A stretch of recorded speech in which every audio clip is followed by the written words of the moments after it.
your good name and credit.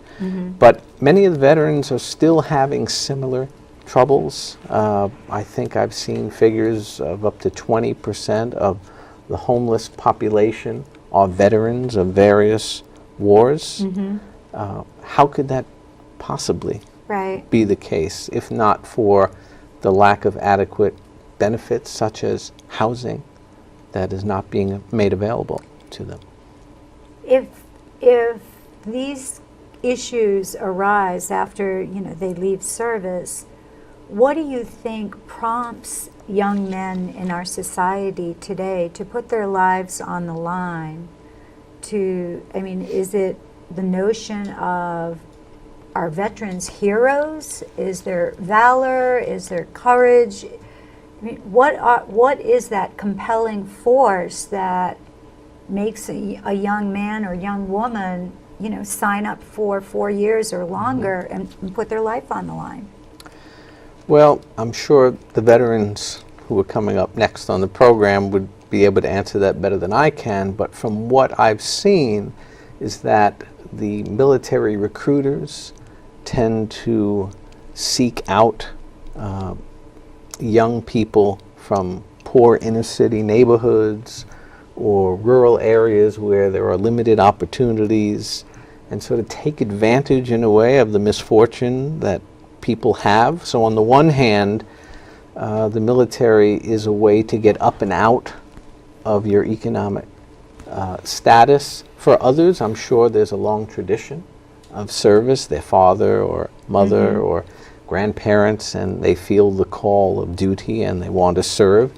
Others more recently were outraged by the attacks on 9/11 and wanted to do something to protect their country. I think of Pat Tillman, who was a football player for the St. Louis Cardinals.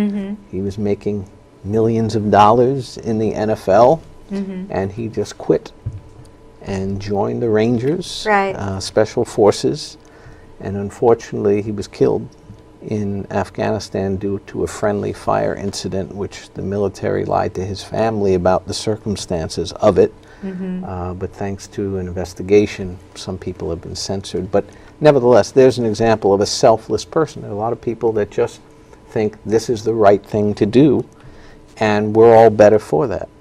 Right. We'll be right back with Professor Gerson from the University of Massachusetts Lowell on Veterans Affairs. Stay tuned.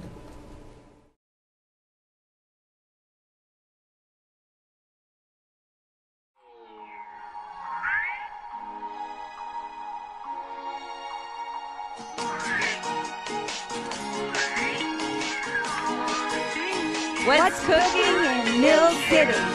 What's cooking in Mill City?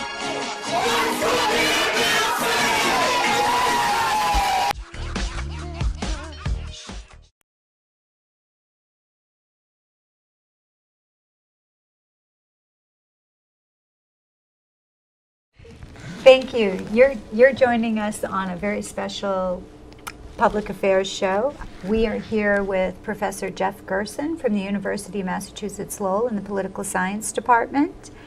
Ashlyn Grady is a UML student as an interviewer, and Lacey Diorio is also a UML student. Professor Gerson, I'd like to pick up with the last segment that we talked about as veterans as heroes. Could you tell us a little bit about the political correlation between veterans and this notion of being a hero today? How does politics play a part in all of this, or does it? Gee, that's an interesting question. I'm not sure that the connection is made, at least from conversations that I've had with students, between veterans and heroes. The way that the greatest generation of the Second World War has been venerated through popular culture, books, and Hollywood films. I'm not quite sure that the veterans of today's wars are receiving that kind of treatment, in part because of the ambivalence that the American people feel towards the war. You kind of saw that a little bit in the recent congressional election in the district, where you had Nikki Tsongas saying we need to bring the troops home, and another candidate, Oganowski, saying, well, it may have been a mistake to go to war, but we can't leave right now until the situation is stable. We really don't have a consensus in the country about the war, so I would tend to think there's going to be ambivalent feelings towards the veterans when they come home from this war as well. Can you, I'm going to hog the questions here can you support the troops and the veterans and yet be politically against perhaps the current administration's view on the war? Well, you mean in general or the politician? Politicians, of course, will say they support the troops because they're already in the field, and right. Who's going to vote against appropriations for, armoring and Humvee, or who wants to be blamed for not supplying the best equipment right. for our troops? So in politics, you have to be in favor of the troops even as you're calling for them to come home. Maybe so also in the general public. Maybe there's a belief that you have to say that you're for the troops even if you want to bring the troops home. Right. Maybe it's the case in both. What can we do to support the troops out in the field? Like, what could we do being here to support them while they're over there sacrificing their lives and risking? Well, again, I think probably someone who's been in the field could tell you what they'd appreciate the most. The one student I did talk to, veteran, said it was very important that he heard from family and friends at home so he didn't feel isolated there, and that he was lucky because he had a good support system at home as well as in the field. So I think anything that we can do to let the troops know that they're not alone, that we may not support the war, but we certainly support their effort that they're giving, whether that's sending food or writing letters or just doing whatever outreach is available, I think would probably be appreciated by them. Do you think sometimes the general public can be naive about what veterans really face when they come home? Like, do you feel sometimes war is almost romanticized in some way, and there's like post-traumatic stress? Wasn't that not diagnosed until the 80s? Is that true? Or sure. Is it, there's a whole host of maladies that veterans have come home with that first the Veterans Administration and the general public has tended to seen as phantom illnesses.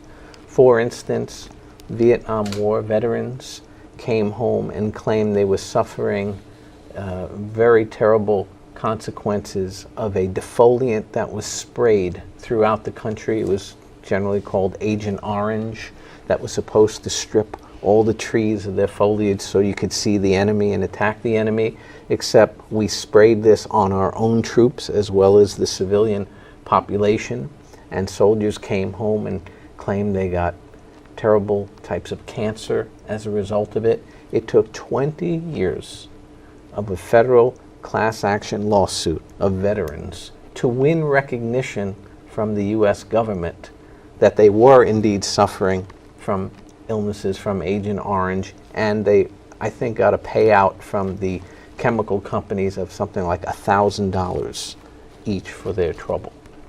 And then in the first Gulf War, veterans came home claiming what now is called Gulf War syndrome. Neurological problems, attention deficit issues, a whole bunch of physical ailments that to this day the doctors at the Veterans Administration believe is more a mental stress than any kind of physical consequence, and they're still fighting for recognition. So it seems with every generation of soldiers, when they go off to war, they come back and there's something of a disbelief with what they're actually traumatized with. Why, well, I mean, why would they if they publicized their mistakes, then who would, in their right mind, put themselves in that type of, I mean, do you think that there's any type of a cover-up as far as different issues throughout the wars? Well, I think